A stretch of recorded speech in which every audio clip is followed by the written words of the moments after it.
Right, we live. Pep Talk UK, Pro Beez, joined by Benji, Kenny Ken, and Joe from Essex. Hey, I thought I was gonna say Towie, right? I was gonna say Towie, but Yeah. that's another Near podcast. Yeah. Hey, we got to introduce Joe because Joe is one of the subscribers, and we're trying to get some of the subscribers and viewers, as part of the live chats and watch along. So, Joe, how are you, mate? This is your chance in the hot seat. Thank you. I'm very good. Hope everyone is well on the chat. Hope everyone is well. Yeah, you were telling us about your YouTube channel that you started as well, and do you want to kind of let the viewers know how they can subscribe to your YouTube channel and your social media handles before we get cracking? Thank you very much. I started about 6 months ago a very small boxing YouTube channel, just sharing my opinions, doing some lists, some top tens. It's called Boxing Features. You can subscribe to it on YouTube and on Instagram at Boxing Features. That's all really, but it's some good content. I hope people watching will enjoy it, especially this fan base. All right, guys, remember subscribe to Joe's channel. All right, Benji, how you doing, mate? You all right? I'm all right, but it sounds like someone's got something going on in the background. Oh, don't mute it, Kenny. I was listening to that. It sounds like it's all in your household. Yeah. Anyway. That really is Monday Night Raw. That is Monday Night Raw, but I need to just say hello all, first of all. Great to be back on Pep Talk UK, the best place for your boxing news, reviews, interviews, and of course, these live chats. Monday Night Raw, great to see Joe. And you know that Joe's important because Pro Beez went to him before anyone else. So you know that he is the upcoming man of the moment. But great weekend, bank holiday weekend. As I was saying to you, Pro, just before we came on, been doing a load of DIY and stuff, which is definitely not my forte, but we got through it. So back to normal life now. But also Carl Frampton, Jamel Herring. It was an interesting fight, sad moments, but always great to see a warrior go out on his shield. I'm sure we're going to get into that. But of course, it's not just the three of us here. Kenny Ken, always great to see you here, Kenny. Hope you're doing well, my friend. Kenny, how are you, mate? Yeah, it's been an hard week. I just want to sort of start this by paying tribute to the reason why I had to leave the podcast early was because a good friend of mine. I think some of you know him if you support Arsenal, you watch football. Good friend of mine, Claudio Caligari, passed away last week. So just want to pay tribute to him because not only was he a massive Arsenal fan, he loved cricket, and me and a few others were getting him into his boxing. So he was just getting into his boxing, watched a lot of the big fights, starting off low, and then the plans were all of us to go and watch some boxing at the York Hall or any of these small venues. Just get him going. So that's kind of been taken away from us. So in that respect, I just want to pay some respect to Claude, and also, most importantly, to his father Aldo, his daughter Lily, and Claude's grandchildren. So I just want to say big respect to them and love. And looking up the skies, Claude, I'll see you soon. In terms of the boxing for Frampton, we're going to get into it, but he looked an old man in that ring. And I just think that the wars that he had just took it out of him. And, Spence, even though Spencer's a year older, 35, Herring. Sorry. So I've got it wrong. Herring. Yeah. Sorry, Spence. I know you. Herring, Jamel Herring, he just looked 5'10", reach. And another thing as well was the power as well. Sometimes they talk about speed, but when it's powerful and accuracy, poor Carl. It was hard watching those 6 rounds. Yeah. Okay, look, perfect place to start. Guys that have joined the live chat, hit that subscribe button, hit the like button, and let's talk about the fight. All right. Let's talk about the retirement of Carl Frampton over the weekend after his loss to Jamel Herring. The corner threw in the towel in the 6th round, and it was quite heartbreaking to see for a lot of us that have watched a lot of the classic fights by Frampton. It was really, for me, when he was in his plum, hey, I was watching Frampton all the time. You know what I mean?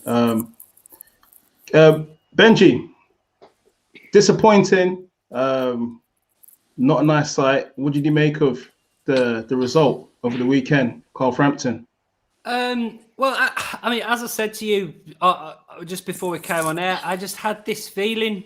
that it wasn't going to be Carl Frampton's night, and it was not going to end well. And that feeling was really compounded when the first bell rang and you saw the size difference between the two.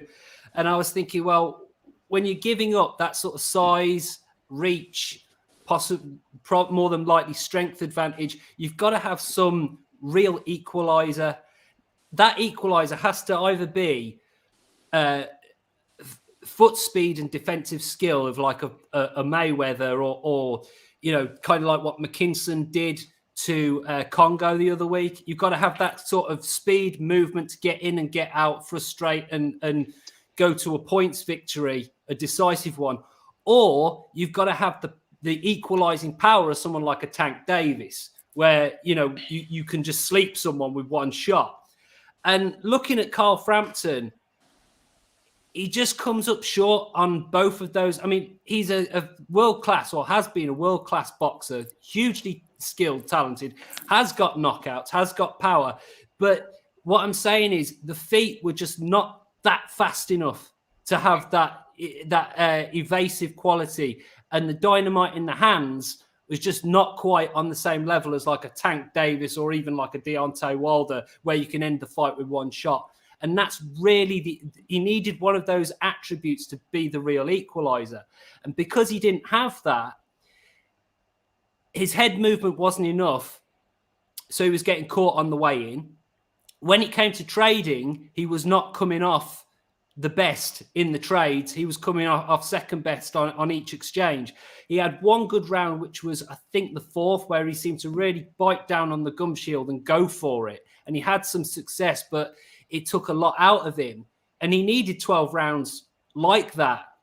But, you know, in all fairness, no disrespect to him, realistically, he only had one of those rounds in him when he needed 12 of those. And ultimately, Herring he looked 2 weight classes above.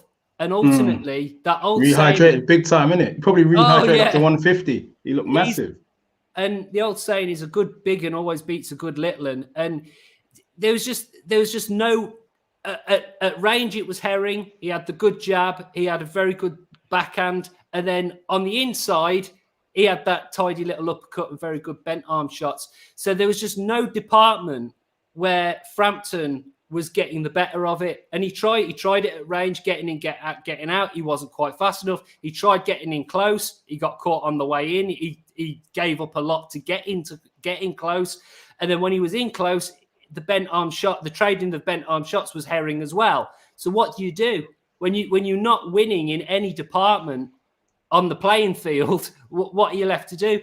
And so ultimately, when that uppercut landed and he just went down, and he seemed to go down in slow motion, I mean, I'm surprised he got up from that. And it was just a foregone conclusion. It was a matter of time. Jamie Moore throwing in the towel, I think, was 100% the right thing to do.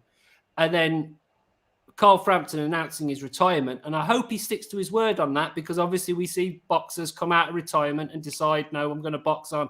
I think this is Carl Frampton going out on his shield. I don't think he's got anything to be ashamed of, embarrassed about. You know, he goes out on his shield in a world title fight. Go and spend time with the family. He's made a lot of money. He had a huge fan base. I was lucky enough. I went and saw over in Belfast, Frampton versus Donaire. It was a great night. So I've been to another great fight. Yeah. I've been to these nights in Belfast to watch Carl Frampton live, and it was fantastic. Unfortunately, just like with Ricky Hatton, I went to see Ricky Hatton box in Manchester. It was fantastic. Those nights were brilliant. They don't last forever.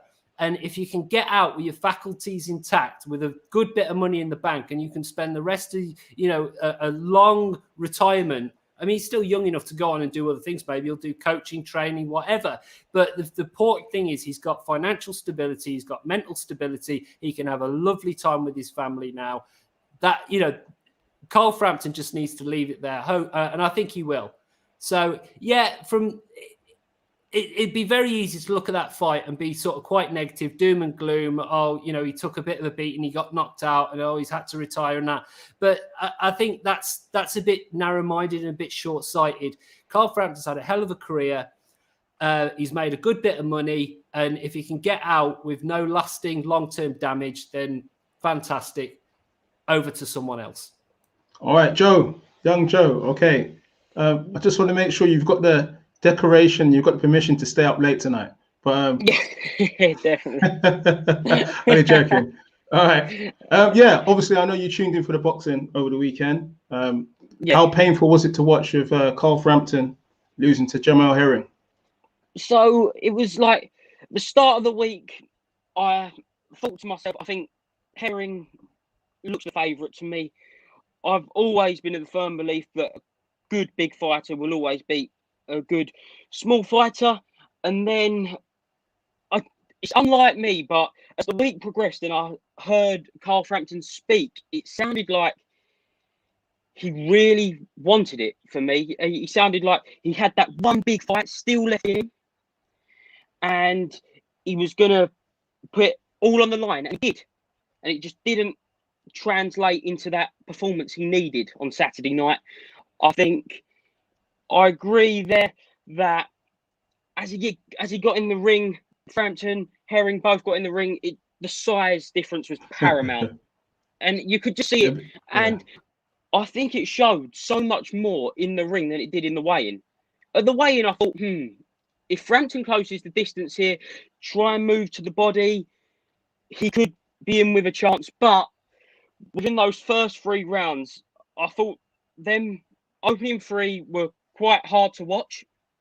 It was like he was trying to solve a Rubik's Cube that was fighting back. That's the only way I could put it. And 4th round, as you say, he had some success. I think that's when he got the cut.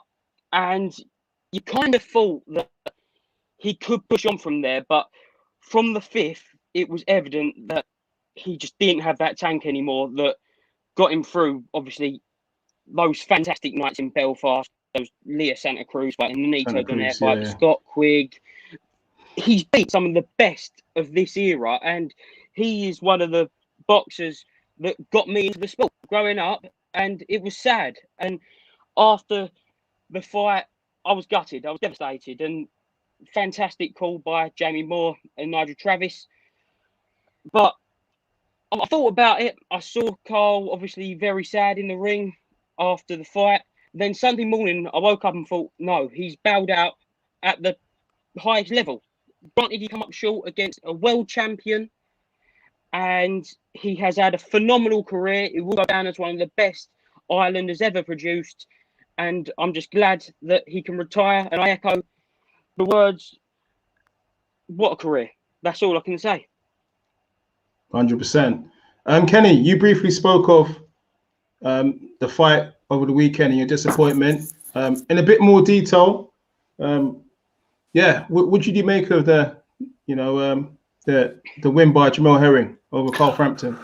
It was a situation where, what was happening is that he beat him to the punch. Herring's punches were quicker.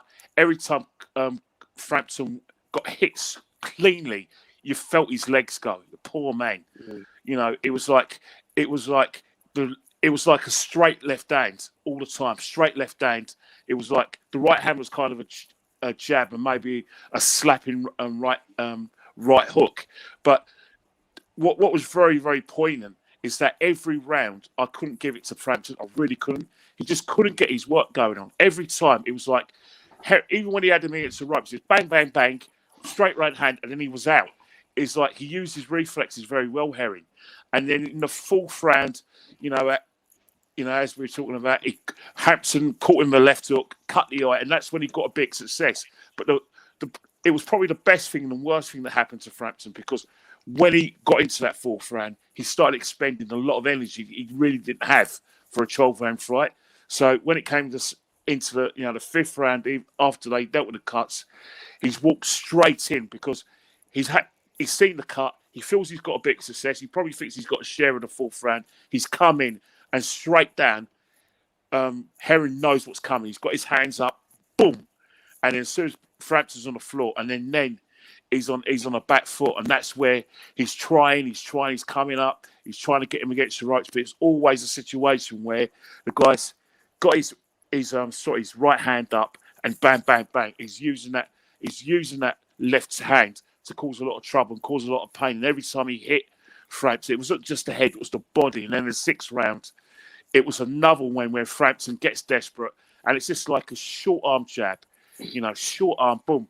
I don't think Frampton even saw it. I didn't really see it. I see him on the floor. I said, where'd that come from? That's how quick the punch was. And then before you know it, he gets hit again. And then there was one time before when he gets hit with a straight right, and I say, please throw the towel in. Just stop this. Mm-hmm. And luckily in the 6th, Jamie Moore stopped the fight. But in terms of Carl Frampton, he looked like he's been in a lot of wars.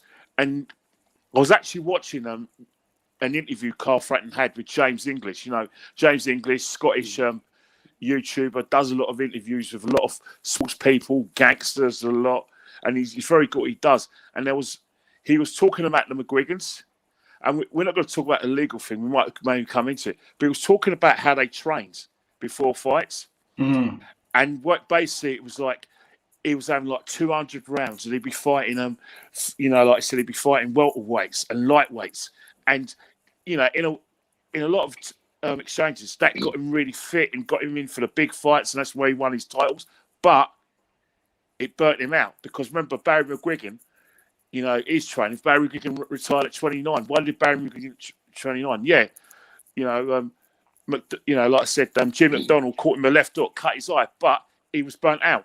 And I think a lot of the training he had with the McGuigans, even though he's a great trainer, Shane, I think the sort of physical aspect, it took its toll on Carl Frampton. If you look towards his career from about maybe the last 3 years, you always thought that he was on a bit of a wane. And sadly, it's a word I hate using for boxers, a shot fighter. And I think and Cole looks really shot in there, you know what I mean? But as everyone says, what a great career. What a great ambassador he is for Ireland's Irish boxing, not just, Northern Irish boxing, but, the whole of Ireland. And, for British boxing as well. He's a great, great fighter. And the good thing about Cole as well is that for the last few years, he managed to get control of his career in terms of, like, his earnings and everything. And I think that's one thing you want from a boxer. And I think that's where, I know MTK divide opinion, but if boxers are getting more money in their pocket, that's good for me. Yeah. I mean, you mentioned the wars. I just remember those fights in Santa Cruz, the 2 fights. Like, I think the compy box was over 1,000 punches for both fights. And that's just an example of the type of very competitive, high risk fights that Frampton took, in his aim for greatness. And well, you look at his like contemporary, Warrington. Warrington, if you notice, a very high energy fight. Now I've never seen him train. I can assume that fighting like that, there's going to be a situation where you are going to burn out in the ring. And I look at Warrington's fight with Lara. He looked a bit burnt out. He looked a little bit burnt out for me. Yeah. Hold on, we've got another guest joining us. 1 second. Oh, Uncle T. 1 second. Uncle T. Yeah, hold on 1 minute. Can you hear me? Right. Yeah. If you just turn your camera on. Yeah. Sorry. No problem. Hey, we've got to introduce. I fell asleep for a little bit, so I just looked at the timing. Sorry, guys. No problem. All right. If you just turn your camera and landscape for us, and then we'll get cracking. Uncle T, yeah. Hello. Camera on lights on landscape. Yeah. Just straight that way. That's it. Perfect, man. Okay. All right. You know what? We've got to introduce my favorite Uncle T, in the building. Uncle T Boxing, man. Long time. How are you, man? I'm fine, thanks. How you doing? Yeah. Long time from catching up with all those pressers pre-COVID, man. The world has changed now. We're all hidden away. Yeah. Have you been enjoying the interviewing through this platform? And it's hard work, man. It's hard work. Yeah. Everything's by appointment and stuff like that. It's not like before. You just walk into the presser. Hold on. Yeah. We've got another guest in the building. 1 second. Bo, you want to turn your camera on, mate? Yeah.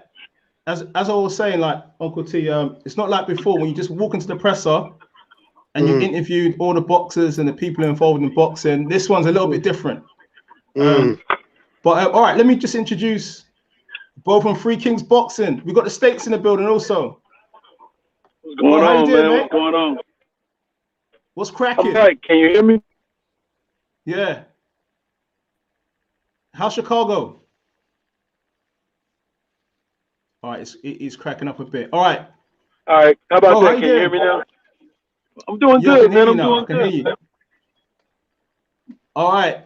If you wouldn't mind just turning your camera landscape so we can see you a bit better, that would be great. And we'll talk about Frampton and Herring.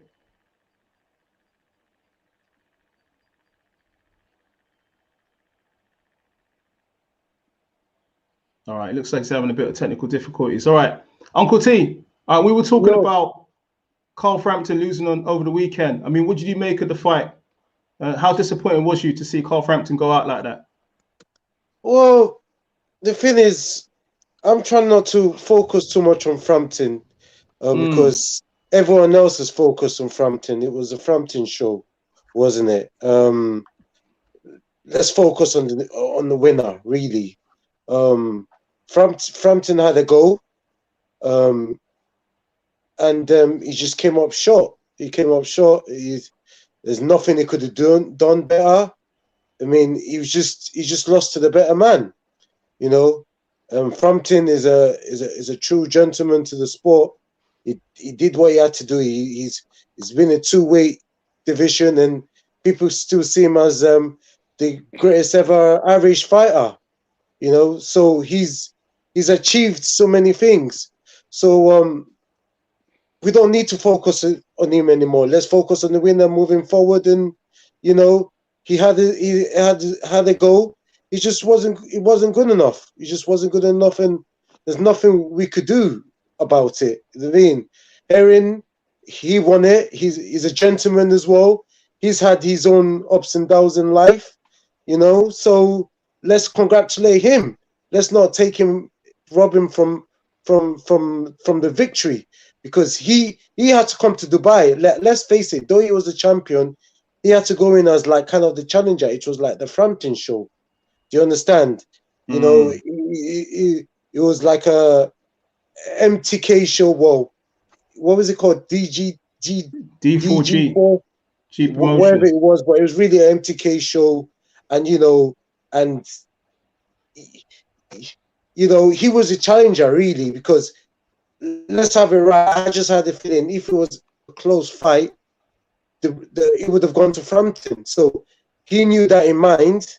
He had to go there and totally dominate, which he did. You know, he had to make sure that he had to leave Dubai with that belt intact, and for that to happen, he had to perform very well. And I didn't see him. I couldn't even imagine him stopping Frampton. Do you understand? So he had to box out of his skin. He had to stick it. He had to start with the jab, the southpaw jab, made it difficult for Frampton to enter. And when Frampton finally entered in the fourth round and messed up caught his eye, he had to think of other ways to make sure to stop that momentum. From coming in the inside. Fifth round, fifth round, he made Frampton walk into that left hand. It's like almost like a straight left jab sort of thing. It was like a straight shot. Frampton walked into it. You know, Frampton still tried to keep on coming forward, tried to work him, but you know, he was strong on the inside too. You know, Frampton was banking on him being the stronger guy, him being didn't have to struggle to make that weight and everything. They're looking to catch him in the later rounds, but Hearn just didn't have it. He didn't have it. He just, when finally came in, he just made him walk into those that uppercut. Do you understand? So that uppercut is like to say, the shots that you don't see is the ones that hurt you Frampton couldn't brace himself for those shots. So by the time it landed, it was too late. Do you understand? And that's how I see it. Do you understand? And he's older than Frampton as well. You know, so you know, he was going in as a challenger, as a champion, you know. And to be fair, like I said in my on my Instagram, Top Rank would have rather Frampton have won it because they could have made big money with Frampton against Stevenson or Frampton against Oscar Valdez. United Island, you know, Mexico, Irish fans together when fans have been allowed. That would be a blockbuster show. They would even try to do pay-per-view in both countries.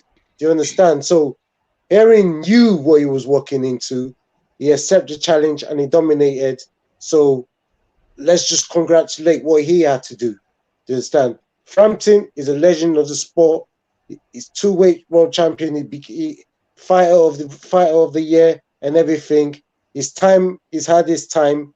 Now it's time for Herring to enjoy his moment. That's how the way I see it anyway. All right. We got America in the building. Whoa. The States. All right, okay, look. I know you were locked in on Saturday night. What did you make of the fight? What did you make of Jamel Herring dispatching of Carl Frampton?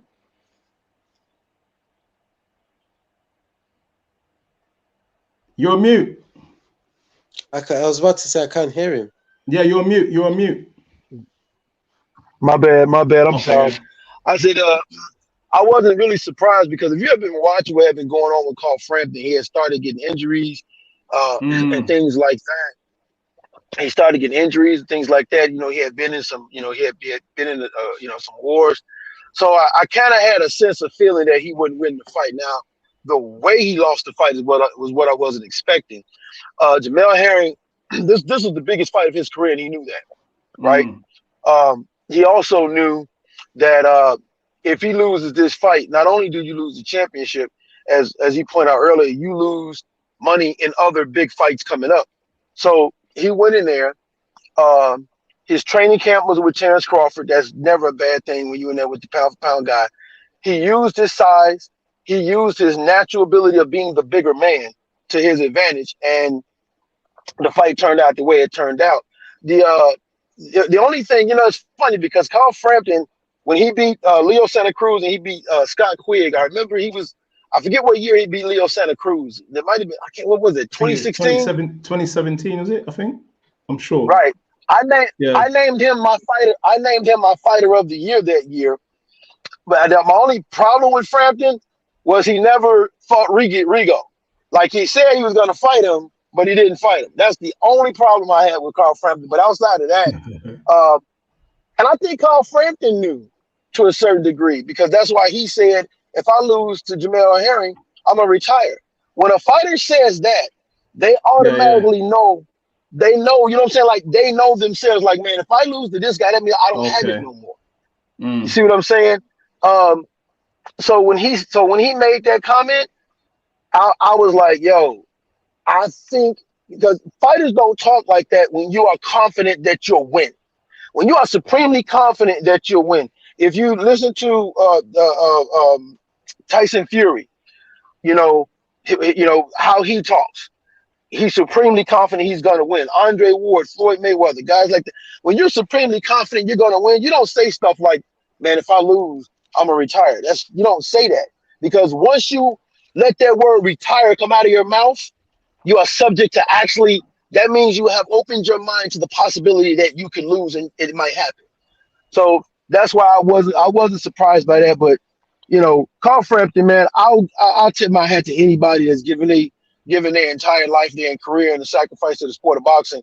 1 titles in 2 separate weight divisions, and he didn't do it. He didn't do it lightly. He fought Scott Quigg. He fought Leo Santa Cruz. He came over here to the U.S. He fought Leo Santa Cruz twice, which Leo never went to Ireland, which he should have. Which I will never. You gave him the trilogy. You should have gave him the trilogy. No doubt about it. Should have gave him the trilogy. But it was a good, great fight. And I think that Jamel Herring knew what was on the line, and that's what boxing is all about. Boxing is all about guys, when there's stuff on the line, who brings it the most? Who's the dude that's going to bring it and surprise us? And Jamel Herring did that on Saturday. Wow, wowzers. Okay, all right, let's kind of engage some of the people in the live chat. Guys, get your comments in, and we'll try and get through as many as we can, and basically put them forward to the panel. I see two faces on here I recognize. I see one guy with the beard. Oh, And Benji, then from before, yeah. Yeah, then I see some big hawkish looking dude with a white shirt on. What is that, man? That's Scott Steiner.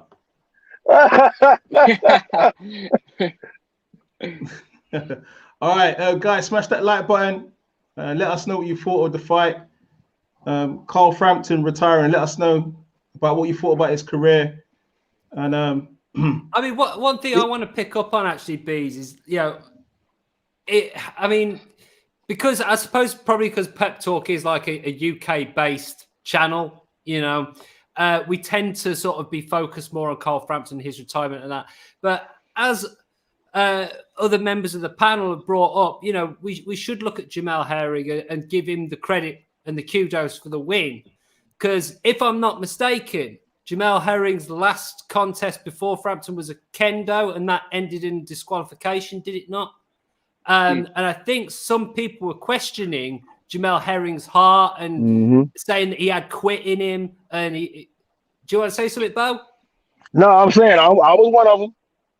All right, well, there you go. But and the thing is, I think there's something slightly poetic, because the criticism, or one of the only criticisms, minor criticism that I'd have of Carl Frampton, is when boxers have quit in the past, like Daniel Dubois. When Daniel Dubois lost to Joe Joyce, Carl Frampton was one of the people on Twitter saying, Dubois hasn't got it, Dubois is a quitter, you should call it a day now, blah, blah, blah, blah, blah.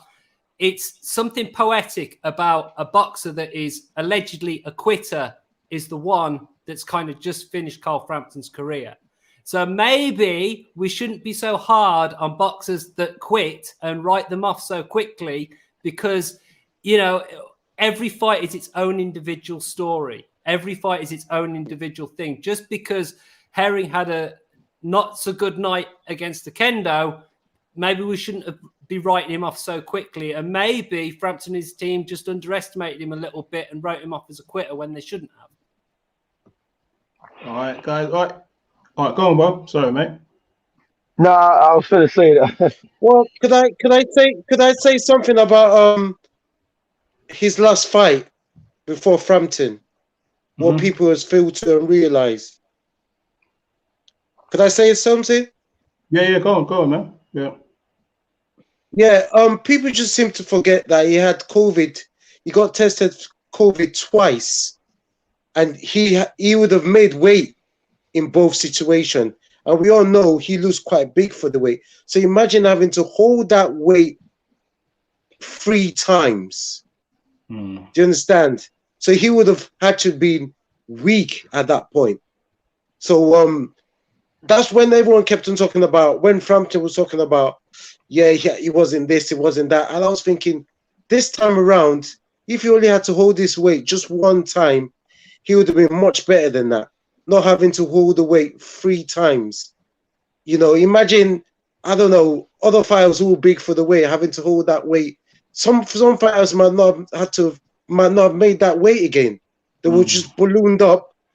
Some people put on weight 20 pounds over the next day. Do you understand? They kill themselves to make that weight. Do you understand? So, not forget the COVID itself. Not many fighters, I've seen a lot of fighters come back after having COVID and not being the same. Povetkin, even Glowacki against Lawrence and Coley. No one has talked about that because he wasn't even in the races. He didn't even come out the blocks. So, it is a possibility that this COVID thing, once a fighter gets that COVID and they have to come back to that fight as quick as possible, you have to raise up your eyebrows like, hold on. Are they going to be ready? Or are we going to have like a, a compromised fighter that night, having to come a month afterwards, 2 weeks afterwards. Do you understand? Bo, you were going to say something before Uncle T made his point. I was just gonna say, here's the thing, and I see what you're saying, but the reason why fighters fall under that criticism is because they're supposed to be above what an average person will do. They're supposed to have the drive that's above what an average person would do. So when they step in that ring, we're not expecting them to do what I would do or anybody else to do. We're expecting them to go above and beyond. We're expecting them to be conditioned and trained to go out on their shield, because that's part of the game, part of the sport. So although I do feel what you're saying and I understand it, but that criticism is always going to be there because of that standard that's placed on fighters and athletes in particular is set so high that criticism is always going to be there. Yeah, I can understand the criticism. And you're right, though, the criticism will always be there whenever a boxer, finishes a fight on a knee like Kell Brook did. Yeah, the criticism's always going to be there. The point that I'm making, then, more is you don't necessarily have to write a boxer off for the rest of their career, though. Do you see what I'm saying? Like, I mean, the whole thing with the thing that left a bit of a bad taste in my mouth, you see, with the Kell Brook fight when he took a knee against Spence, that seemed to spark up a new generation of criticism for boxers quitting. Now, the thing is, one of my earliest boxing memories was watching Nigel Benn and Gerald McClellan. That fight finished with Gerald McClellan on a knee, and we all know our boxing on this panel. I don't need to go into what happened. He took that knee, he stood up, he walked back to the corner. In that couple of minutes, if that was today, the amount of people in that couple of minutes between McClellan getting to his feet and walking back to his corner, people would be on Twitter saying, "Oh, McClellan's a quitter," and this and that and the other. 5 minutes later, he's fighting for his life. So this is why I'm a little bit cautious to go down that road. But also, again, what I'm saying is Daniel Dubois, for example, has had a huge amount of criticism for quitting with his eye injury against Joe Joyce. Now, if he hadn't have quit, he probably would not box again, because the doctors have said the eye injury was that bad and he's had to have surgery on it, that if the fight hadn't stopped when it did, he wouldn't have a career now. We wouldn't even be watching him again. So maybe Daniel Dubois will be terrible in his next fight. Maybe he will not be the same boxer. Maybe it will be all downhill from here. But at least he can carry on and give it another go. Benji, can I just cut in for 1 minute? The thing with the Daniel Dubois thing, right, is a bit different. I think a lot of it wasn't criticising for quitting, it's frustration as well. Because from where we were looking, there's a lot of people that had Dubois ahead on the cards. And I think that's where it was frustration. We're thinking, come on, Daniel, 2 more rounds, and you might get this on a split. And I think that was where I was thinking, oh no, he's gone down on his knee. It was like, oh no, he quit. It was, oh no, I think I've got him a round up. And I think that's where it was frustration. But in terms of Kell Brook, I can understand it. But as you say before, it's their careers and their bodies on the line. And I think there's one thing. Sorry, there's one thing I have to add with this quitting thing. We need to start to understand eye injuries. We need to put it up alongside getting hurt to the body and taking a knee. We don't understand what sort of pain they must go through right there. See that when Daniel Dubois went down, he walked into that jab that he didn't see. He was going in, and his whole body weight walked into that jab. I couldn't even imagine the sharp pain he must have gone through when he actually decided to take that knee. Who's to say a body shot, which people go down to, is more painful or less painful than what he felt at that moment? That sharp pain. If you have to go to that, I've seen people having to go to Morfield High Hospital Yeah. What screaming London. and squealing because of whatever's going on in that eye that we can't see. So if someone could go down from a body shot, which they can't breathe, or the pain is just unbearable, I think someone with a eye problem that feels a sharp pain should be allowed to take a knee. Do you understand? Yeah. So moving forward, people should understand if a boxer goes down because of whatever happens in his eye, he's allowed to. It happened with Lucas Martins when he fought Victor Postol. Yeah. He was a hard man, and all of a sudden, what looked like a nothing shot, he just took a knee. And from a naked eye, you're thinking, why did he do that?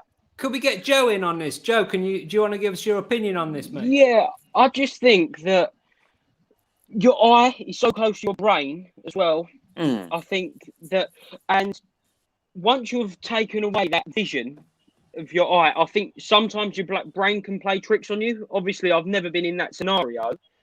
And I think, as you said about, we expect so much from these fighters, but I think it's so important to remember that these fighters are not only stepping in the ring for financial benefits, which they are, but they're stepping in the ring for us, for our entertainment.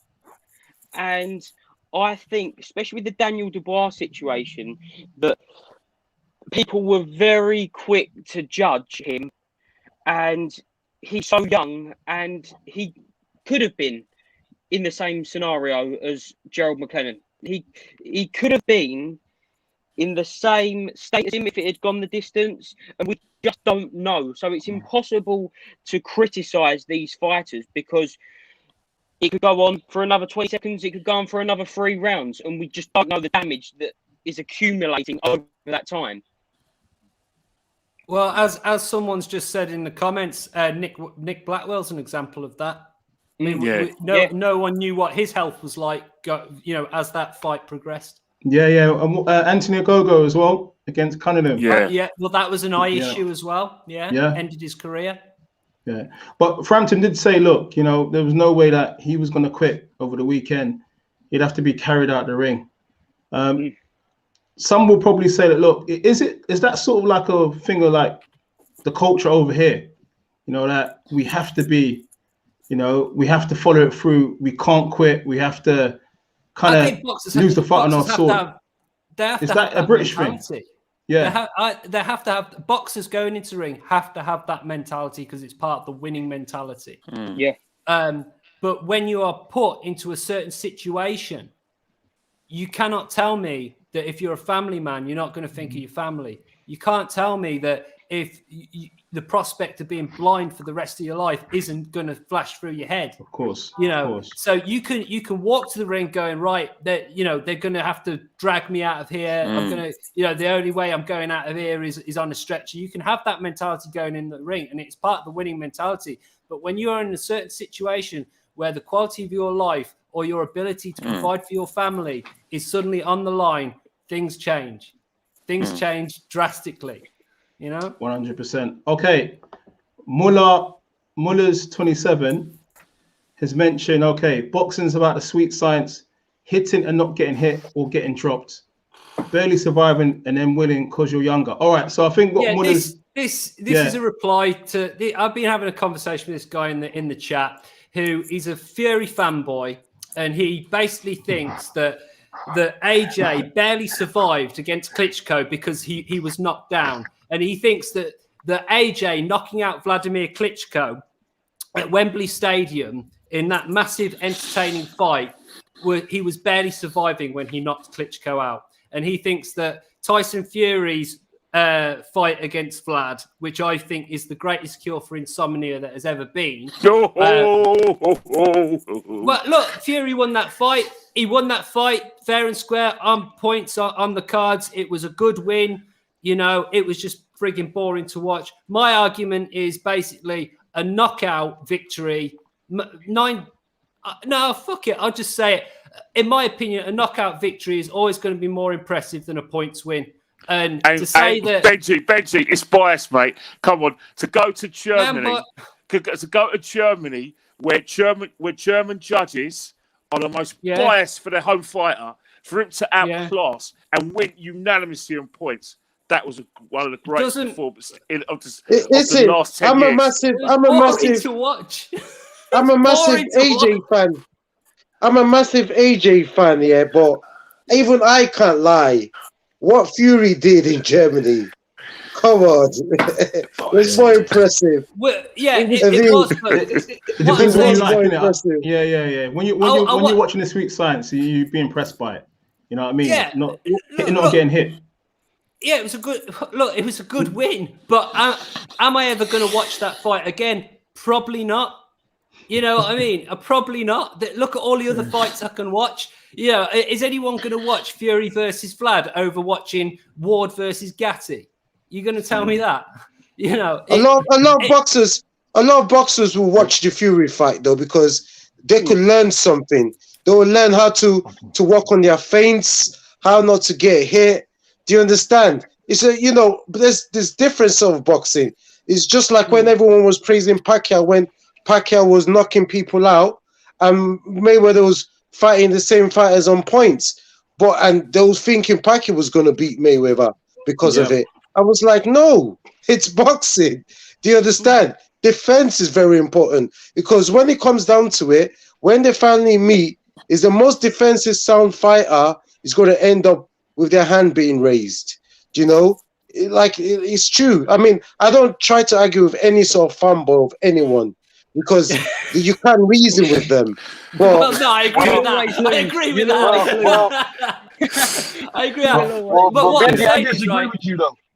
Well, just one sec. I'll come straight back to you, Bob. All I'll say is, if it's between watching Mayweather-Pacquiao versus Mayweather-Gatti, I'd probably rather watch Mayweather-Gatti. It's just a much more entertaining fight for me. Anyway, Bo, tell me why you disagree with me. Go ahead, mate. I disagree with you because you said that fight is hard to watch, right? Listen, when I work my 24-hour shift and I'm amped up and antsied up from drinking Red Bull and I just cannot sleep, I watch Vladimir Klitschko and Tyson Fury. It does the job. Does the job right away, baby. I get all the sleep I need. You know, there you go. Here's the thing, but you know what though? The point that you have to understand is boxing has become commercial to where the knockout is what they sell you. Now you go back to the days of Howard Cosell, Marv Albert, Bobby Chess, Al Bernstein, Dr. Freddie Pachenko. They taught you the sport of boxing in their commentary. Now boxing is selling the knockout, hence why Deontay Wilder and his people gets behind him, because they sell you the knockout. They look at a guy's resume. How many knockouts does he have? Edgar Berlanga, 16-0, 16 knockouts. So they sold you the knockout. They don't sell you the sport itself. So when you get a technically sound fighter, like when Devin Haney puts on this display, like Tyson Fury puts on this display, people are what? They're like this, boring, because they're not being taught the sport. They're only being told it's gonna be a knockout, and that's why you have that divide of connection right there, Benji. All right, guys. Sorry, the Signature's just made a super chat donation. I've got to read his comment. Big up the Signature, always supporting the channel. Right, he's put down basically Dubois did the right thing. No normal person sacrificed their sight for their professional career.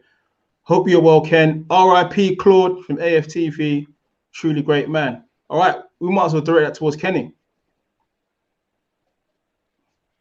If you look at the Dubois fight, in hindsight, when you talk to his trainer, they were worried about that eye in the last couple of rounds. It's always a situation where they think Dubois, Daniel's doing really well, but they're getting depressed because they were, he was complaining about his eye. He was complaining about it in the 8th and in the 9th, and they were just thinking, just one more round. And it wasn't one more round in just give you one round. It was one more round. Please knock him out, put him on the floor, and get him out of there. And then when it didn't happen, and then when Dubois again looking around for his trainer, and he's in the pain, because you're in pain.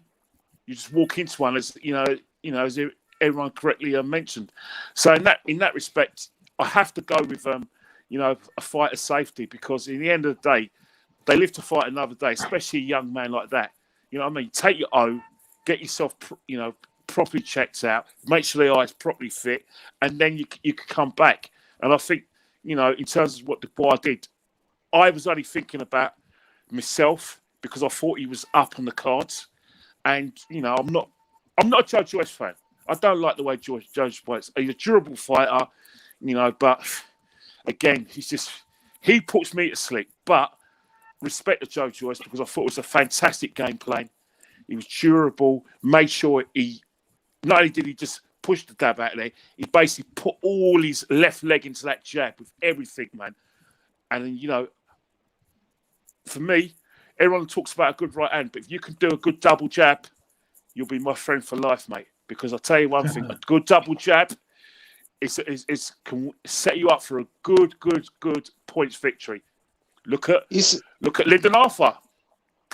You see the problem about Dubois in that fight, like I said, because everyone keeps focusing on knockouts.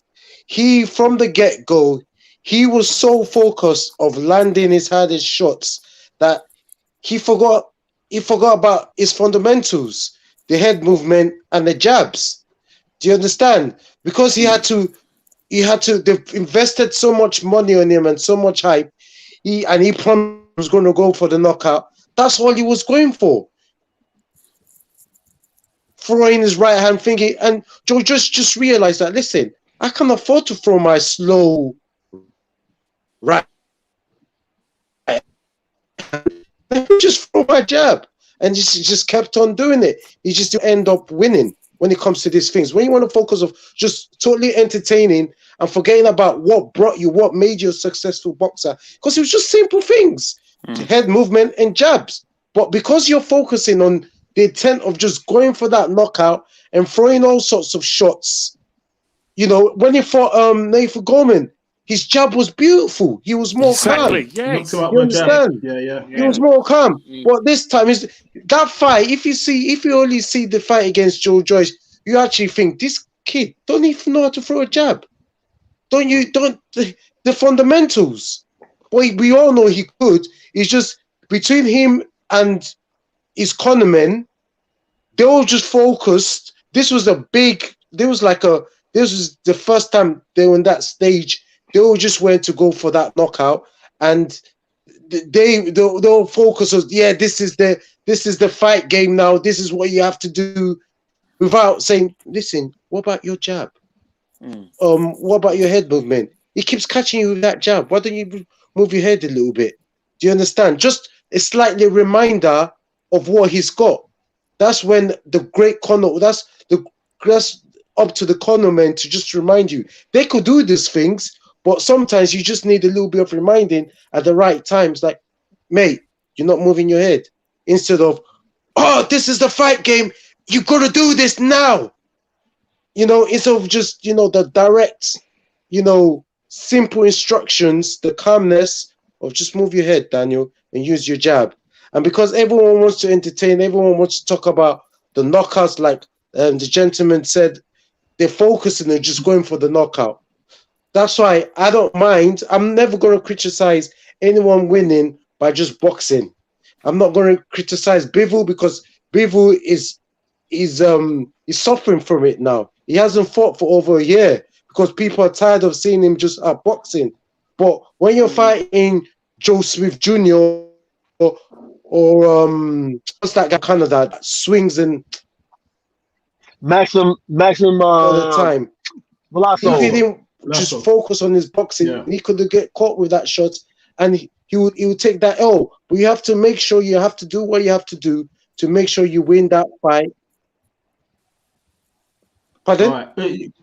Sorry, yeah, go on. You want to finish your point, Uncle T?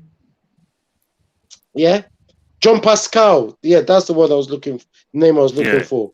You know, good fighter. He has to make sure he gets out. And look at what Joe Smith Jr. has done now. Look at what Pascal has done after the loss to Bivol. You know, they've done better things because of that. But you have to make sure that these guys are dangerous. This is light heavyweight division. We could all knock out each other.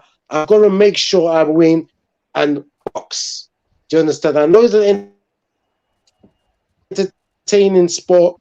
I know you have to to deliver for the network and the TVs, and this is your career. Do you understand? Because as soon as you lose, your money goes down anyway. So I'd rather my money go down a little bit, but still keep that W, than it going down and take it out because I want to, leave myself open and walk into a shot. Okay. All right. Just to mention another point from the signature, Mark Tibbs will improve Dubois. Great corner advice. Okay. Joe, Mark Tibbs, the new coach I agree of with that. I agree. Daniel Dubois. I think what Tibbs has proved with definitely Dylan White, that he can just improve the fundamentals and work on rounding Dubois' game. I think Dubois was missing the double jab, which Joe Joyce used so well. I think he was very much focused on the one single shot. And if Tibbs works on certainly the head and upper body movement mixed with a more rounded shot selection with the like the double jab, leaning in for the body shots, then I think definitely the Tibbs-Dubois relationship can work out. And I think if we just look at the rebuilding process for Dubois, I think it's really important to take it slow because Dubois was with Martin Bowers for such a long time, and I think the relationship with Tibbs will take a long time to build. And I think as long as they take it a bit slow and allow that relationship to blossom, I really think it will work. Okay, 100%. All right, I guess we've got to move forward to discuss John Fury coming out. His frustration. Not again. Frustration that his son will have to fight twice this year. Pro Breeze, will be a warm-up. Pro Breeze, can I just make one point? John, mate, your son's the heavyweight champion of the world, not you. Shut up.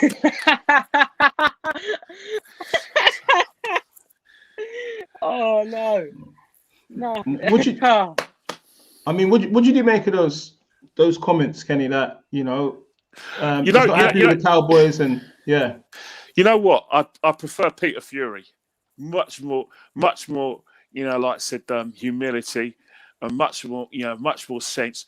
I know, mind you, John Fury's a very, very big boxing man, and he's good, and yet, he could have had a good career, but we go into that. But in terms of what he's saying, I can understand where he's coming from, because once again, we're not hearing anything from Frank Warren or Bob Arum.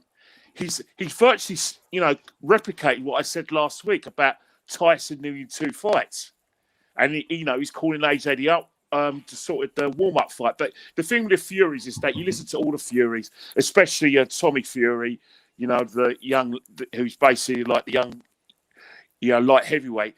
It's always the mantra and maybe the buzzword around the Fury camp.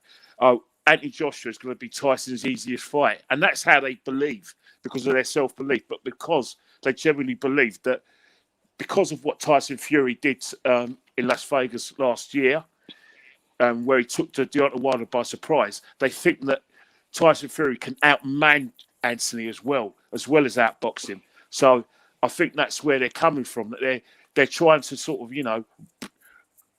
up it up. But I just get a feeling the way John Fury's talking, either he's not happy with what's been offered, or he just thinks that it's maybe a bit of boxing politics where AJ's camp, Eddie Hearn and Sky Sports are trying to put pressure on, Frank Warren and Bob Arum to push things on. That's the only reason why I can think that John's going on like that. But, I mean, first of all, Kenny, straight off the bat, you're absolutely right. I mean, John Fury is Tyson Fury's dad. We all know that. He's not Tyson Fury's manager. He's not his promoter. He's not part of his team. He's not his corner man, his coach.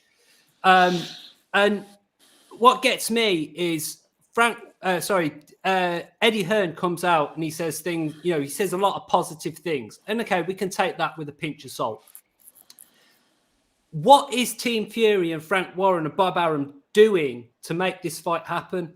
It's okay that, maybe we get John Fury, maybe we get Tyson Fury. They come out and they say, oh, we're not happy with these terms. We're not happy with this. We're not happy with that. Okay, well, what are you proposing? What are you doing to make the fight happen? If AJ is a warm-up fight, if you see Tyson's going to fight 2 times this year and we'll take AJ as the warm-up for what? Warm-up for who? Warm-up for a third fight with Deontay Wilder, who we know Fury can beat the brakes off probably inside of 4 rounds. Because, you know, anyone watching this who thinks that I'm some sort of Fury hater, obviously after the last time that I spoke, look, Tyson Fury absolutely did Deontay Wilder, and it would do him even quicker and easier if they were to have a third fight, which I don't think there's any point in a third fight between Fury and Wilder, because I think it's a foregone conclusion that Fury would beat the brakes off him. So if you're saying that AJ is a warm-up for who? Also, AJ is going to be his biggest payday by a long, long way. So, I mean, if they're haggling over money and this, that, and the other, in the past, Tyson Fury and Team Fury have said, oh, it's not about the money, it's about the legacy, and it's about this and that and the other. So just say yes to everything. Say yes to the massive payday you're going to get. Say yes to all the millions you're going to get in pay-per-view and whatever revenue. Just say yes. Actually, you know, show us that you want the fight and want to make it happen. Saying things like, oh, AJ's a warm-up, it'll be the easiest fight we ever do in history, blah, blah, blah, blah, blah. Okay, so take the fight, make the fight, and prove that you can do it. Because until you prove it, and he mate, look, the fight could happen, and Tyson Fury beats AJ in 3 rounds, 4 rounds, does what all the Tyson Fury fans tell us that he's going to do, outboxes him, outworks him, does an even better job on AJ than he does on Wilder. Prove it. Let's see it. Do it. If it's going to be that easy, take the millions, take all the belts. Just do it. It's the tune-up. It's the warm-up fight.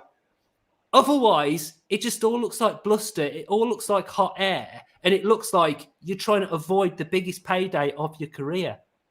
Anyway, Bo, please say something. You're on mute. You're on mute. Man, you know, you said a lot. I don't even know where to start. John Fury's comments about, well, directly to Eddie Hearn. That's the first thing. That okay. To get a move on the Cowboys, yeah. Yeah, remind me what he said again. Okay, so he's frustrated that we haven't had the date and venue announced again. And they said the Cowboys need to get a move on. He'll fight Joshua as a warm-up fight. Yeah, you know, it's funny. I actually thought of Ken when I heard that comment, because he said that the last show we had about his flight's taking too long to get done. This is, I feel what John Fury's saying, and I understand he's saying it because Tyson hasn't been in the ring in a very long time. That's something I think somebody else pointed out on the last time we talked. Anthony Joshua just had a fight. Well, Tyson Fury hasn't had a fight. And he's looking at, hey, he hasn't had a fight. This is the biggest fight in history. Like, everybody looks at this as if, okay, if this is the fight we all been waiting for, this is the fight you all been talking about, if all roadblocks supposedly have been cleared, what's taking so long to have an official announcement? And that's the part that's bugging everybody. I mean, I'm not gonna lie. Eddie Hearn came out and said, "Oh, we have a new signing. You always got a new fucking signing, man. We gonna have a fight day. We have a new signing. They've agreed. Now stuff is on documents on paper. Okay, that's all fine and dandy. People want to know about the fight, and I think the biggest problem that they're having is a site and where to find it, and also a date, because Bob Arum wants to wait until they let people in so he can have it here in the U.S. That's what he wants to do, right? He wants it here. But then on the flip side, Eddie Hearn's, he's like, man, I got this secret under the table, behind the chair backdoor deal over at Dubai. So let's have it there. And I think, it's coming down to that.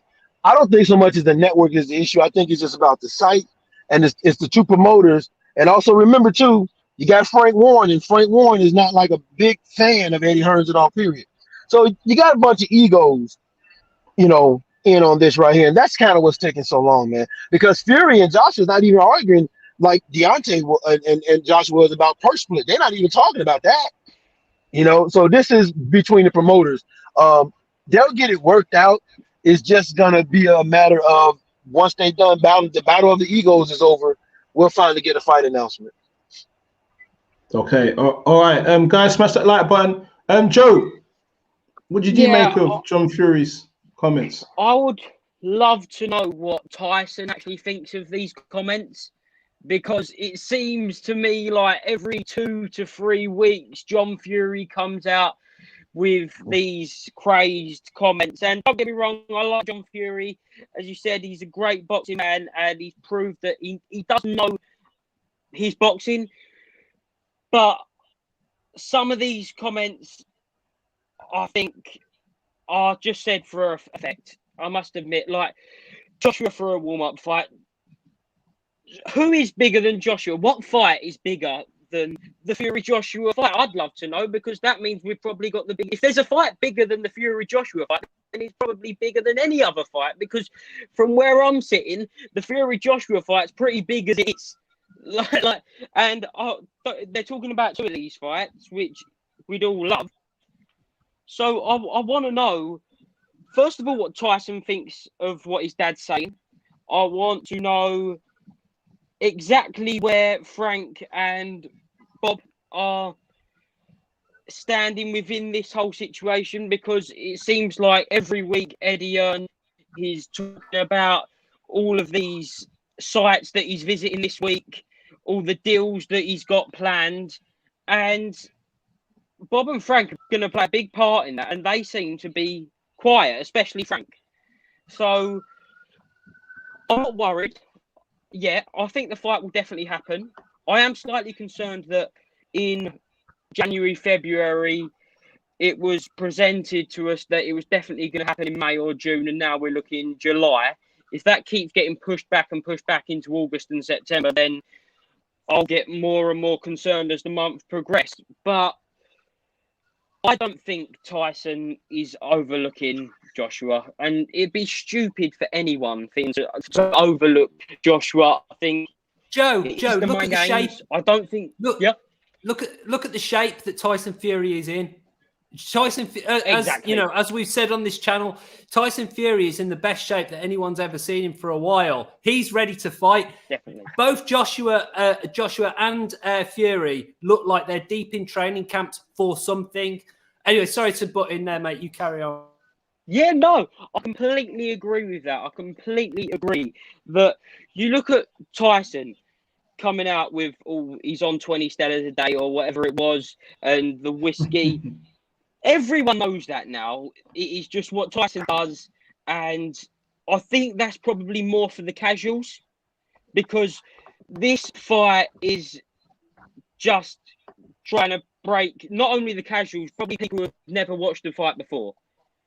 And I don't know what it's like in the US, because these are 2 British fighters, but certainly in the UK, it's the biggest fight that can be made right now. Okay, bro, I'll have to ask you this question. What do you know about Deontay Wilder winning arbitration? Is there any truth in that? Yeah, man. Listen, at the end of the day, as far as I'm concerned, that just really doesn't matter, because the arbitrator can't force them to fight. The only thing Deontay Wilder could do is probably sue Tyson Fury, but it doesn't stop a fight. That's the one thing it doesn't stop, because contractually, the fight ended.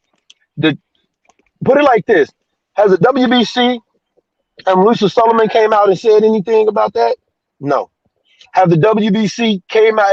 Did the WBC try to force Tyson Fury to say, "Hey, we know the contract is expired, but you still got to fight Deontay Wilder"? No, they haven't done that, and there's a reason why they haven't done that. So Deontay winning arbitration is good from a moral standpoint, but it doesn't stop for this fight from going forward at all. Period. Because you said you don't know what it's like on the American side. The heavyweight division is the heavyweight division global wide. And Tyson Fury and Anthony Joshua is a huge money-making fight.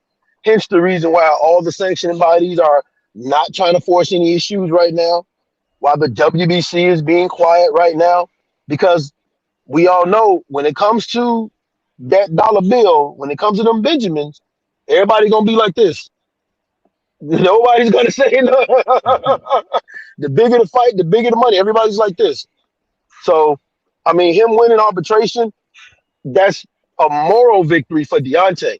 But it does not stop the show at all, period, because the WBC has not came out and said anything, right? They're not like, oh well, Deontay win, Tyson Fury gets Wilder gets belt back. Nope. That's not what they're saying. So, I mean, honestly, man, Deontay Wilder's behavior, honestly, man, his behavior since losing that fight, man, I'm sorry, man. I don't. I mean, unless you're telling me he's gonna fight Dylan White or he's gonna fight Michael Hunter or Usyk, man, he can push on for all I care, man. Yeah, but you know, Bo, can I just ask one question, Bo? You know, because we spoke about a few weeks ago. Is the fight as big as in the United States and it's big around Europe and the Britain? Because we're talking about Bob Arum wanting it in the United States, but is it going to sell and get as much advertising interest in the States? Two British fighters are not both non-American fighters. That's my biggest concern in terms of we should be keeping this fight in Europe. Yeah, no, you have a very good point. I think it'll sell if you have it in a place like Vegas. And the reason why it'll sell because of the betting odds, the tourism attraction, and then Brits have proven they will travel. They'll come back a boatload. 100%. They will come back a boatload to Vegas. So if the fight's in Vegas, it'll sell, and that's what Bob is hoping to have it is in Vegas. Oh, I mean that dream come true for me. If that fight was to happen in Vegas and that, I mean, I'd be telling the wife, I'd be saying, "Sorry, love, I've got to head out to Vegas." But I mean, the thing is, tickets are good. The way, from what I've gathered, actually, from previous trips to Vegas, the way that tickets are done for events over there is seems to be worlds apart from the way we do tickets over here. To get a ticket to a fight like that in Vegas, you have to kind of know someone or be in with a certain person who the way they distribute tickets can be very very kind of back alley. You tend to kind of not just go online to a distributor and just book them that way. You seem to have to know various distributors and whatever. So the tickets are going to be, astronomically expensive. So it makes sense that as a tourist attraction, who wouldn't want to do that? Would you go to Vegas to watch that Beez, Fury and AJ? How much would you be willing to pay for a ticket? Well, listen, I'm not selling my house for it, but it's certainly a good fight. I mean, it's one of those fights that, just like the Joshua Klitschko fight, you want to be there. And having experienced the Wilder and Tyson Fury fight last year, it's amazing, mate. Guys, you're talking. If it is going to happen in the United States, then we're talking, because remember, if they want to make money, and we're talking about getting the fighters out there and getting, maybe fans from the United Kingdom and Europe out there. This fight isn't happening in June or July. This fight is happening September, October, if not November. Because later than that, think about because of COVID. So again, it's all you're announcing a fight well in advance. So you're basically saying training camps, but what you're doing, you're waiting on restrictions of people being allowed to fly into the United States from Great Britain. Getting people to training camps. So really and truly, there is actual time for both of them to have a warm-up fight, right? Mm. Why is there? Because simple reasons that, especially Fury. But is it a risk? Is a warm-up? I was going to say, if they're smart for them. No, they're probably not going to pick opponents that's going to be risky. But if they're smart, they'll do one fight in the US and one fight in the UK. Yeah, but Otto Wallin wasn't meant to be a risk for Tyson Fury, and we all saw what happened there. Yeah, any fight in the heavyweight division is a risk. For me, is 17, 18 stone men. If they land, any fighter is a risk for any fighter. Yeah. See, but wasn't Andy Ruiz Jr. as well meant to be? Andy Ruiz, yeah. The thing is, Joe, you've got a good point. But what we're talking about Tyson Fury being inactive for nearly 2 calendar years. And that's an issue. That's got to be an issue going into this fight. 100%. Well, but Ken, the issue that is now that he needs to be active, so he needs a kind of a warm up or a tune up. But as Joe has rightly said, doing that is a risk. Do they want to take that risk so close to a possible date and location of the AJ one? They've dug themselves a right hole. And, you know, as Lady Chan has said multiple times when she's joined us, that it was down to Team Fury to sort out a tune-up fight and to keep him active pre-Christmas. And they didn't do that. And so, His ego got in the way because he saw the situation of AJ getting a crowd at Wembley Arena. And I think he's thinking, well, I want to fight him. And I think that's the thing. And I think that's what the whole situation is with the Furies in terms of calling AJ the Beez side and, you know, his easiest fight. I think it's envy. Don't get me wrong. I understand it. I actually endorse it because, you know, AJ is like, he's like a machine, a PR machine. And Tyson Fury is very much a poor relation.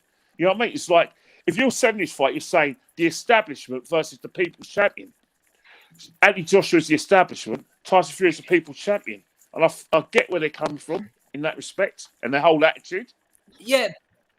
But the thing is, there's a pattern that's emerging at the moment. When it comes to Team Fury and Tyson Fury's career, it's always someone else's fault. It's always someone else's fault that this fight didn't get made or this fight didn't happen. For God's sake, just take control of your shit. If you needed a warm-up fight pre-Christmas, you should have made it happen. Should have put pressure on Frank Warren, Bob Arum, whoever, to get a fight done. Because, you know, Matchroom, love them or hate them, they've put on shows. You know, there's not been a crowd there, but we've still seen plenty of pay-per-view events and whatever. If Tyson Fury is in a situation now where he's been out of the ring for God knows how long and is in need of a tune-up, he's only got himself and his team to blame for mismanagement. That's just mismanagement. Okay. I think we've missed the fact that you're going. Yep. I was going to say, wasn't there a lockdown at that time when he wanted to fight in December? No, yeah, well, we've been locked down for ages. Yeah.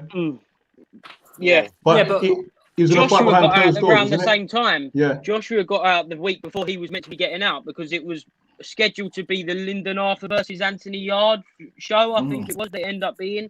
And that was the week after AJ Pulev, I think. I might be wrong there, but I think that's around the same It's week before.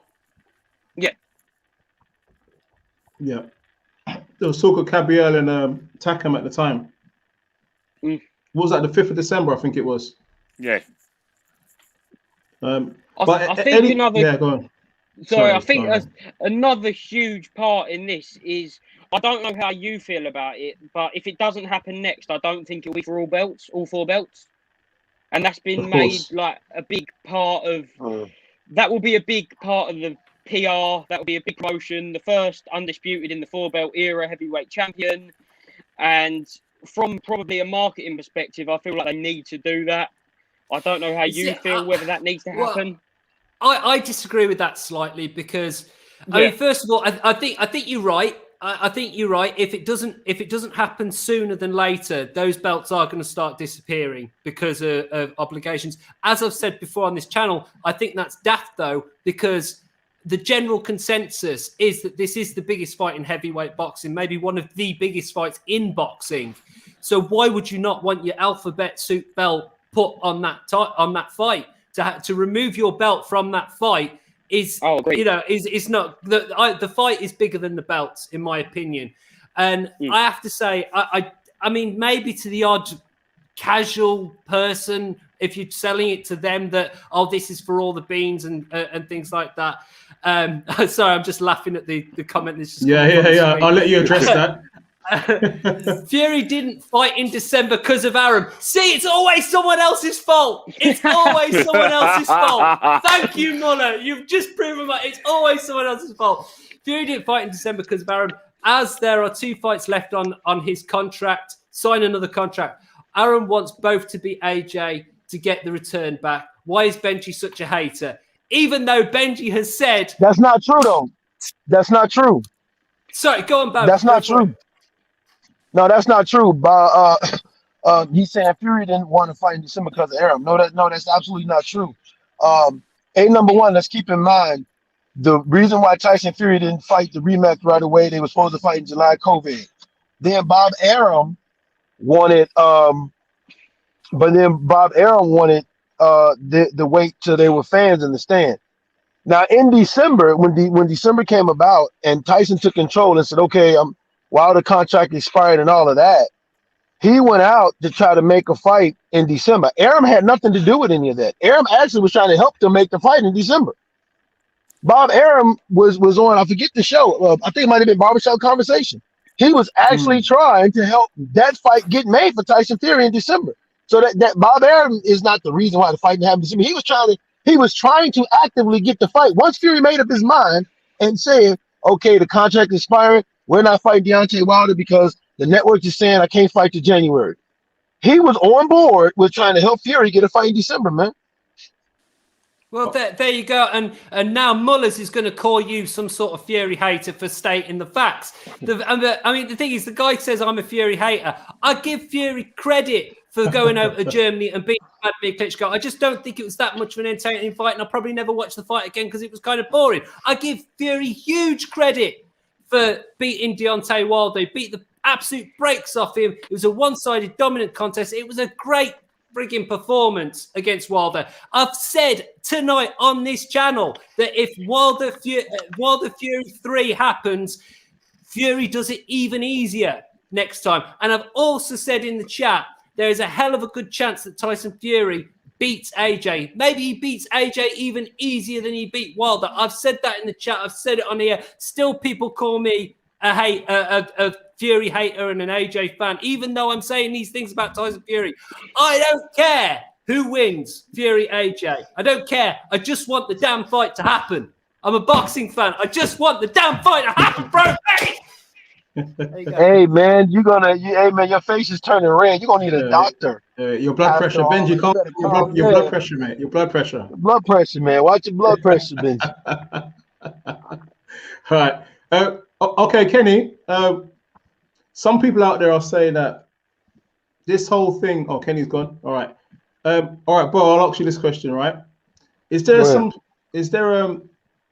any talk that you've had that this whole Fury wants to fight twice, all right, is a way of somehow, some people are saying, trying to kind of stall this fight in any way? I mean, he's been inactive, right? Oh, let's get Kenny back in a second.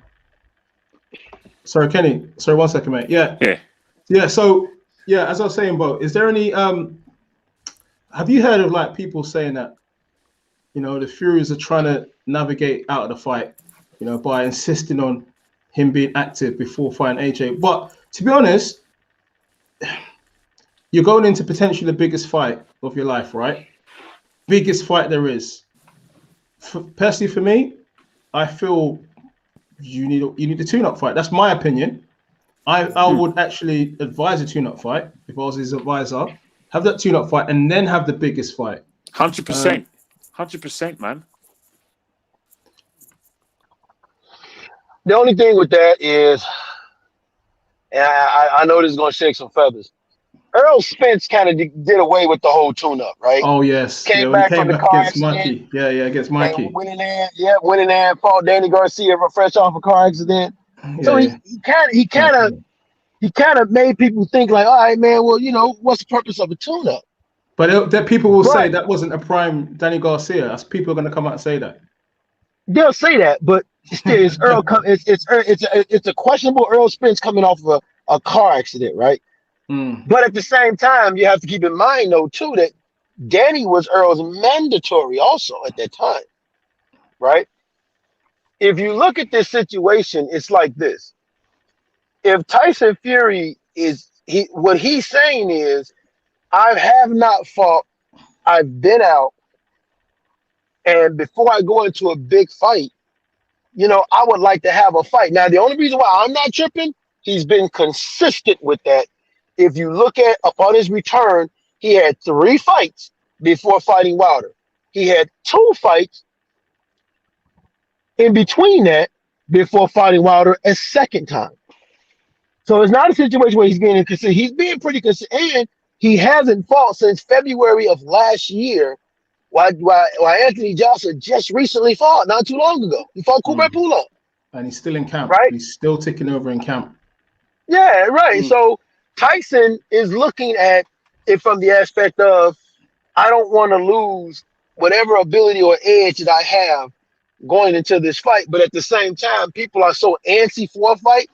They just feel like, man, Tyson is saying anything he wants to avoid this fight, which, honestly speaking, if that's the case, if Tyson Fury really wanted to not fight, really not want to go through with this fight, he could do the same thing here that he did in the Vladimir Klitschko rematch, which is dip out. I'm going, y'all. I'm off on. I'm dipping out. No, that's not the case here, So, but at the end of the day, until the fight actually happens, until we get a fight date announcement, people are always going to be like, when fighters start saying stuff, people are always going to feel like, hey man, this one guy ain't trying to fight. Hell, if the fighters don't talk about the fight, what do they say? Oh man, these guys not gonna fight each other. They're not even talking. So you just can't beat that, man. Right? Did you? Okay, Kenny, did you see the news out there that Eddie Hearn said 3 days ago that we'll get a announcement at the end of this week?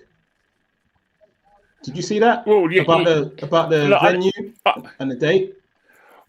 Yeah, that's Eddie though, is it? Eddie, it's Eddie keeping the fat. It's Eddie basically like keeping the oven going. Making sure the fryer's on and making sure that like when you turn on the fryer, it's on full. That's all Eddie's doing. It's all the talk. It's just talking. Yeah. It's talk. Let Eddie needs to is trying to remind the British public, hey, I know it's a football season. We've got the Champions League and the cricket's coming and the IPL. But I got this big fight for you, by the way. I know you had to put up with Derek Chisora on the May the 1st pay-per-view, but don't worry, mate.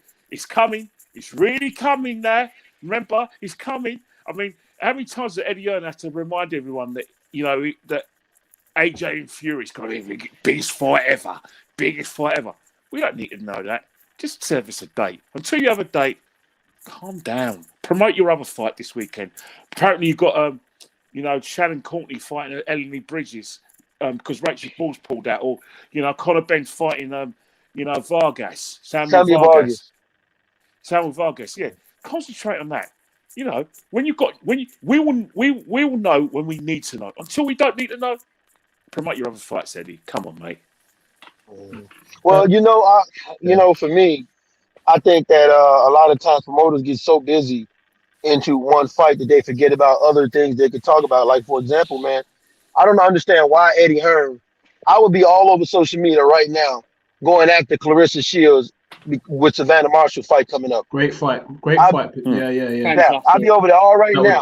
I'll be all over that right now. I'll be just poking fun at Clarissa like a mug with Savannah Marshall fight coming up, right? Well, she's fighting this weekend, Bo. She's fighting this weekend. Right, yeah, that's what I'm saying. She's maybe afterwards, she puts on a good show.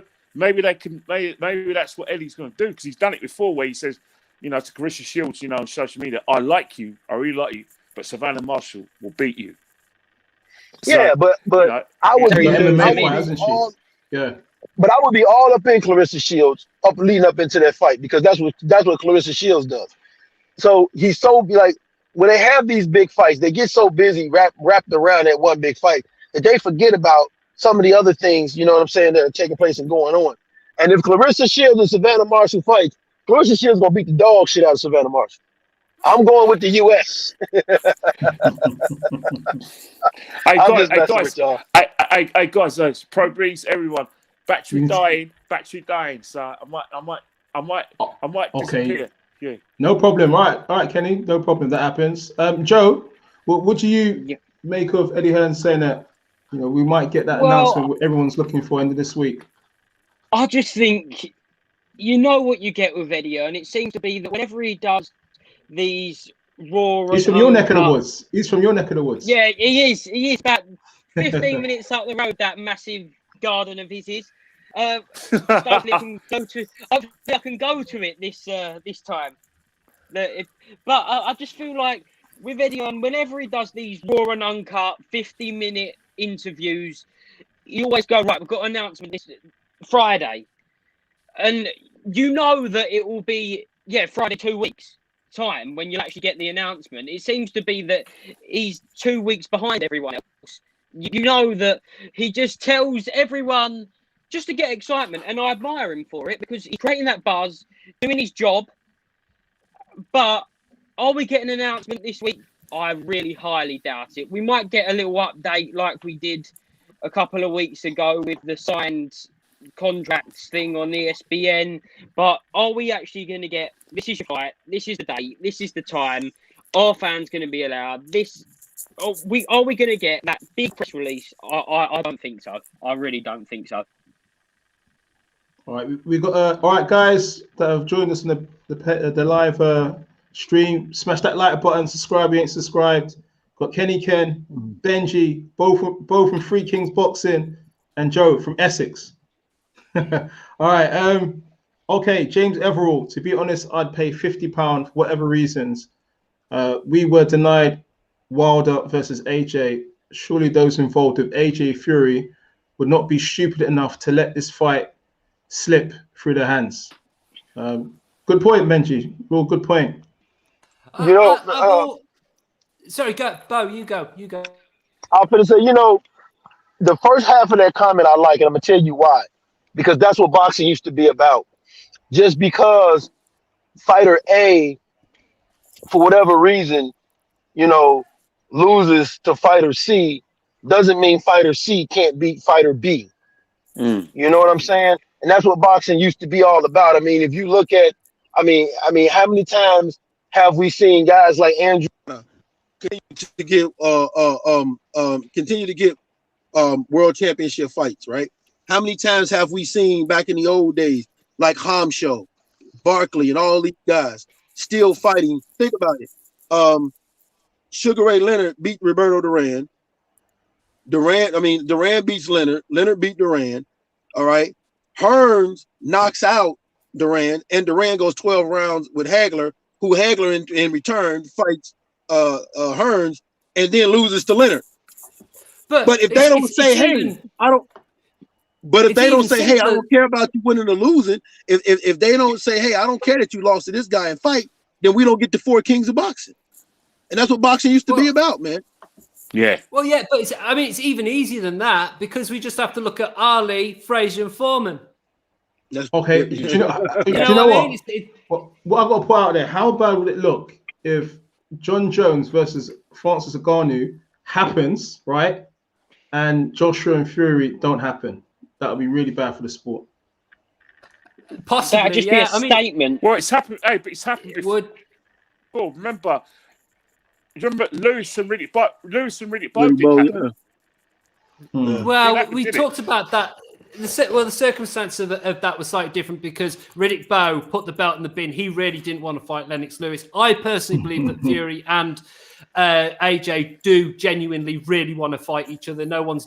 I don't believe with these two boxers that they one is scared of the other. Fury ain't scared of AJ. AJ ain't scared of Fury.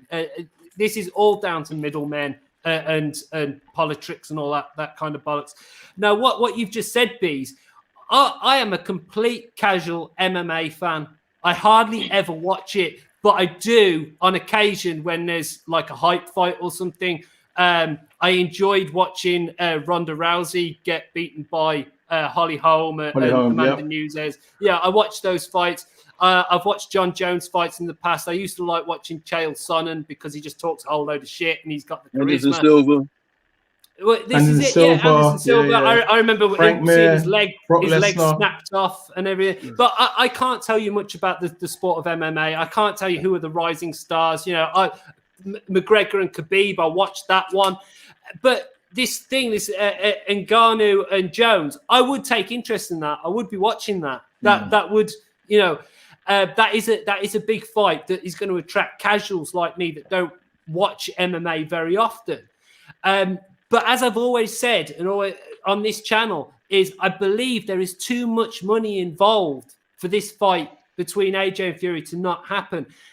It is too much money for the boxers because, I mean, people have even said this is like $100 million payday each for maybe one fight. So 2 fights could be way beyond that. And then you've got all the middlemen. You've got people like Frank Warren and Eddie Hearn don't get along. That's no secret. They've got beef. They don't really like each other. They're rival companies, blah, blah, blah. But when it comes to making money, if there's some money involved, they're both going to, thrash it out to line their own pockets. There's just so much money involved in this fight that, it's almost unfathomable to think that at some point in the future that it's not going to happen. I believe it will. And I've completely gone off track. I've lost my train of thought. Someone else do some talking. At the end of the day, the fight has to happen simply because of what the promoters themselves have been doing.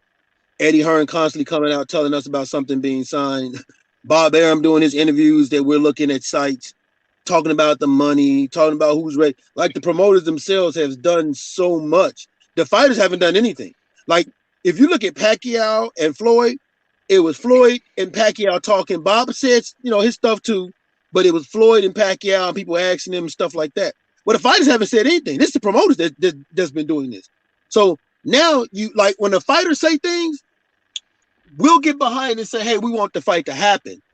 But in the back of our minds, we're like, whatever. But when the promoters are talking, we're like, okay, you better make this shit happen now because you're running your mouth. So the fight, I believe the fight will happen simply because of the rhetoric coming from the promoters. Well, you definitely heard that. Joe, what do you want to say, mate? I genuinely think that, say what you want about Eddie Hearn and Matchroom, I genuinely think that Eddie Hearn is probably will take this as a huge failure for himself and for his company and probably for the sport if this doesn't happen. He's that passionate about this fight, like all of us are, like we all want this fight to happen. And the likes of Eddie Hearn, and I love the fact that he has worked with Bob Arum before, so he's shown that he can have a working relationship with him, and it fills me with confidence. And I've said it before, but I really do think this fight will happen this year. I hope it does. We have to say though, if this fight doesn't happen, it's going to be laid. It's going to be laid at Eddie Hearn's feet. Are you off, Bo? Bo, you got to go? Okay, no problem. Bo, you want to shout out Free Kings Boxing? I got to go, fella. All right, no worries. You want to shout out Free Kings as Boxing? always, man, go to 3kingsboxing. Yeah, man, go to 3kingsboxing.com for the latest and greatest what's going on in the sport of boxing. As always, man, love being here with my man Pro Beez, my man Benji.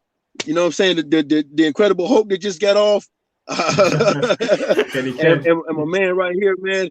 And to Lady Shan, who I always miss her when we on. I'm not a ting. All right, man. I gotta go. All right, man. Big up, nice Bo, meeting man. you, Bo. All right, Free Kings Boxing. All right. Well, 5 minutes and then we'll. Yeah, sorry, Benji. Yeah, just what I say. If this fight doesn't happen, Eddie Hearn's going to get the blame. Seriously, everyone's just going to because Frank Warren said sod all. Bob Arum said very little. AJ hasn't. Hasn't said too much. The Fury camp have basically said it's not happening and they're not happy, blah, blah, blah. So it's just all going to lie at Eddie Hearn's feet. So Joe's completely right. If this fight doesn't get made, Eddie Hearn is going to take the blame for it. And it's going to be egg all over the face, on his face and Matchroom.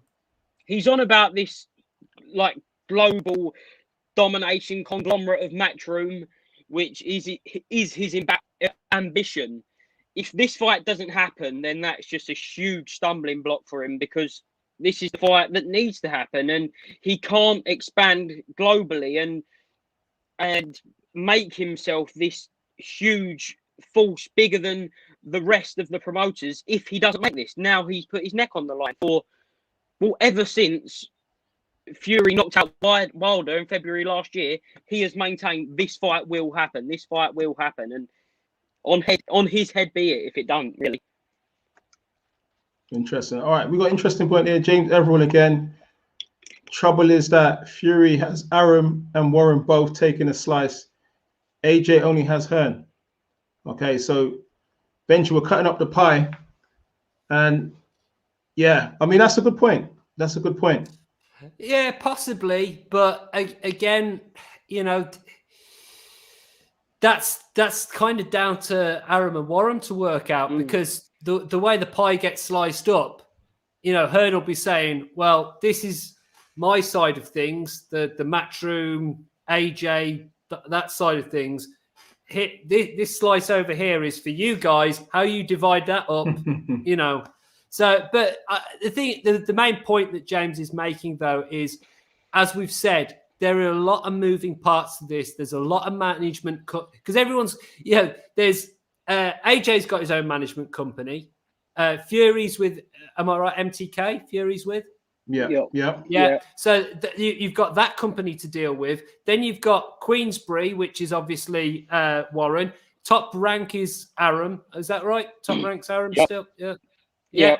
So you've got all these different companies, all these moving parts, and this is all the stumbling blocks. So it's not two people either side of the table. You know, it's a lot. You know, it's probably about 20 or 30 people around the table, all representing different aspects of a multiple of different companies. And you know, that's just the managers and promoters. That's not even the sponsors, the venues, the TV networks, TV deals. Yeah, you know, you've got to have representatives from all of these companies and entities, and they all want their slice, and they want as big a slice as possible. Okay. All right, Joe, is there anything you wanted to add? I just think it's a big enough fight for everyone to get their slice of the pie, though.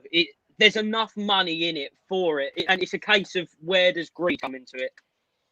Well, don't underestimate greed. Do not underestimate greed. I know. At all. All right.